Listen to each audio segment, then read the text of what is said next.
What's going on, bottom line viewers? It's Mitch here with Dylan the Nilly. We are here to preview the AFC North champs from 2018. That's the Baltimore Ravens. The Ravens are back with Lamar Jackson for a full season. Of course, they have John Harbaugh at head coach. A lot of interesting question marks revolving around the defense because they had quite a few losses. How will they be able to overcome them in 2019, and quite a few added pieces to their offense, which adds some excitement to this future of the Baltimore Ravens franchise. Dylan the Nilly, this is an interesting team. I feel like a lot of people are rather very low on the Ravens or very high on the Ravens. Where do you stand on the spectrum? Can I get a quick shout out to Kebble's 3-13 Ravens prediction? I don't know if it was last year or 20. That was the dumbest prediction arguably of all time. So I trust you. I trust everybody by saying that will not be the case. I will not have them at 3-13. All right, there we go. This team is an interesting one because going into 2019, I see some good things. I see some bad things. And I'm going to give my record right now. 7-9 is my record for this team. Yeah, 7-9. I'm on the lower spectrum, and people are like, "How? This was a playoff team, for God's sakes. How could you possibly have them?" I'm going to say this. You brought this up in one of the earlier videos where a team's schedule could really come back to bite them in terms of what their talent are, and I think this is a huge example because by winning the AFC North last year, they're going to face an incredibly difficult schedule. Let's look at it. They play the Dolphins and Cardinals week 1 and 2. I mean, piece of cake, eat some pie, you're done. Easiest schedule, the first two. They're going to look 2-0. Everyone's going to be so high on this team. They're going to look real nice, right? They're going to come in and be like, "Ooh, baby, let's eat some more." Let's not, because afterwards you're going to play the Chiefs, the Chiefs, the Browns, and the Steelers back to back. So, that's two of them are on the road. Yeah, 2 of those are on the road. That is not easy. You're going to play Cleveland at home, but you're going to play the Chiefs and the Steelers away. Rough.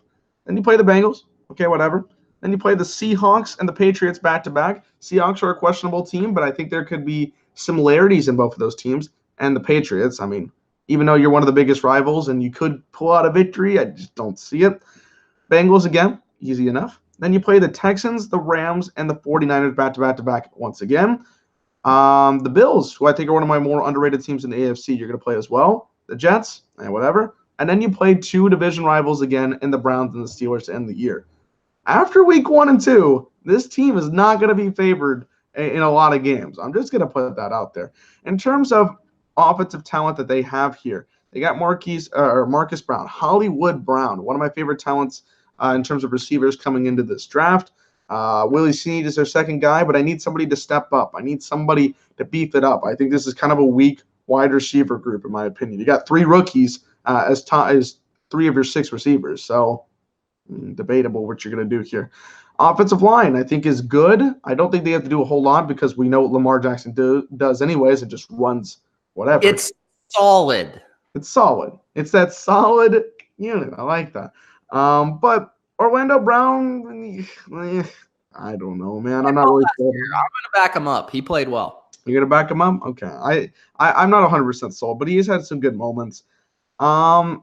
Mark Ingram, I like having him as the running back. I think that was one of the more underrated signings that they had here. Alex Collins is no more there, so having Mark Ingram, I think, is good. Lamar Jackson is the complete anomaly of this team, the one X factor. If he can get his throwing dynamics put together, I will like this team a little bit more. But as people have said, he's a running back. At this time and stage, he is a running back more than he is a quarterback. And while his offensive production could be there, I'm not 100% sold on it. Defensively, they lost a lot of pieces. You know, C.J. Mosley was that guy, and whether or not you think he's overrated or not, that's not the point I'm making here. It's the fact that he is no longer on this team. So there are a couple of talents that are just not there anymore, and you're going to have to replace them with guys that aren't nearly as good. Kenny Young is there, Tim Williams. You got Matt Judon there. That's fine. Brandon Carr, my favorite player of all time. He is their cornerback, but he's actually played pretty well in Baltimore, all things considered, so that's good. Tony Jefferson's there. Marlon Humphrey, honestly, one of the most underrated corners in the game. That's impressive to see. And Earl Thomas is there. Good old boy Earl Thomas, the biggest free agency signing for them. They really needed a guy like this. He's worth it. But my questions are about this offense more than anything else. Is Lamar Jackson going to be able to piece these kind of games together? And while they had an incredible kind of Cinderella run in 2018, I just don't see them having that kind of success, especially with A, two pretty good teams in the Browns and the Steelers in their own division, and B, having to face that incredibly difficult schedule because of them winning the division last year. So 7-9 is my record, good for third in their division. I'm with you, bro. I have them at 7-9. And for Ravens fans, you know, they're going to pull out the classic, oh, you're a Patriots fan, you're a hater. No, I actually like the Ravens. I know that's hard to believe. I've always been high on the Ravens because I love their coach. I love John Harbaugh, not Sean Harbaugh. We just talked about the Saints, so Sean Payton was in my head. John Harbaugh is a fantastic coach, and he brings – the thing about John Harbaugh is he never has a bad football team. They're always competitive.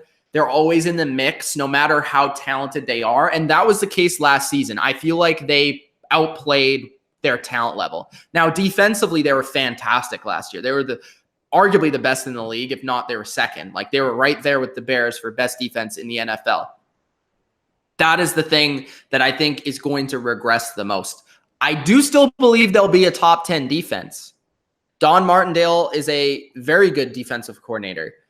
Puts them in good situations. I think Earl Thomas is going to have a huge season, his first season in Baltimore. Has a lot to prove. Tony Jefferson and him form a very nice duo there at safety. And I love the secondary. Marlon Humphrey, as you brought up, super awesome player. Jimmy Smith, when he's on the field, good player. Tavon Young, Brandon Carr, good depth there at that position. Where I'm very down is the front seven. I don't know necessarily who's going to be their pass rushers. T. Sizzle, Zadarius Smith, they're both gone. And then C.J. Mosley, the leader of this defense, is gone. Along with Eric Weddle is gone as well. So that's their two leaders. So Earl Thomas is going to have to step up in that regard to be the leader. Brandon Carr as well, I would expect to take a little bit of a role there. And Brandon Williams probably as well. Brandon Williams is a fantastic player. I think this defense will still stop the run like no other. Ravens are always good in that area. But rushing the passer, is it going to be Tim Williams? Is he going to step up? Is Matt Judon going to be the guy? Is Shane Ray going to provide something? Is Jalen Ferguson, the rookie, going to come in?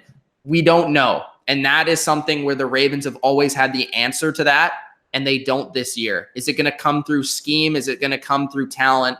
What's it going to come through? And then inside linebacker play, big question marks. With no C.J. Mosley, who's the one pointing out on the field like oh, they're running this play, who's audibling for them, who's playing chess with the quarterback. That's something that C.J. Mosley does at a elite level. So the defense is concerning, just to take a step back from the number one level they were at last year.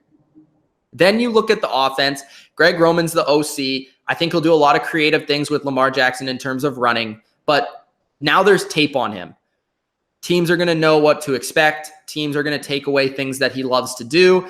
It's a lot of it is designed running, and I don't think you can run Lamar into the ground. The question is not necessarily running game, because with Mark Ingram and then also Gus Edwards back there, they're going to have some success, but a lot of teams are going to load the box and force Lamar Jackson to pass. So what is it when Lamar Jackson's passing? Is it good? Is it inconsistent? Is it bad? That's the question. And what are these receivers going to bring? Willie Snead was actually kind of good in the situation that he was brought in to be a slot receiver and reliable. And with Lamar Jackson at quarterback, he played fairly well. Marquise Brown has high expectations to be their number one as a rookie. That's never easy to do. I just see this team as being very competitive with good coaching that will probably outplay necessarily their talent. They'll probably steal some games. They're in a difficult division. That's another thing where I think they decline, is the Browns are a lot better. I think the Bengals will be interesting at the very least. And the Steelers are a team that's pretty motivated. So the Ravens, they can be good. A lot of it's on Lamar Jackson. But I do think just from a talent perspective as well, they've gotten worse. So I'm going to say 7-9. I agree with you, Dylan. I just think offensively, they're not going to be good enough for them to sustain the defensive success from last season. And that's never a good thing. We never see defenses you saw the Jaguars, just example from last year. Mhm. They were a phenomenal one year. They declined. And it wasn't like the Ravens were at the Jaguars level last year. They were below that, but they were still good. It's not going to be the same. So to me, Ravens, average football team with average talent. I think that's what they are in 2019. Yep, got to agree. They're just on that border level. Not terrible, but nothing too great. All right, guys, that's our prediction for the Baltimore Ravens in 2019. If you enjoyed, Gronk spike the like button, subscribe to the channel if you haven't already. It's Mitch of the Bottom Line View and Dylan. We'll see you next video. Peace out. Peace.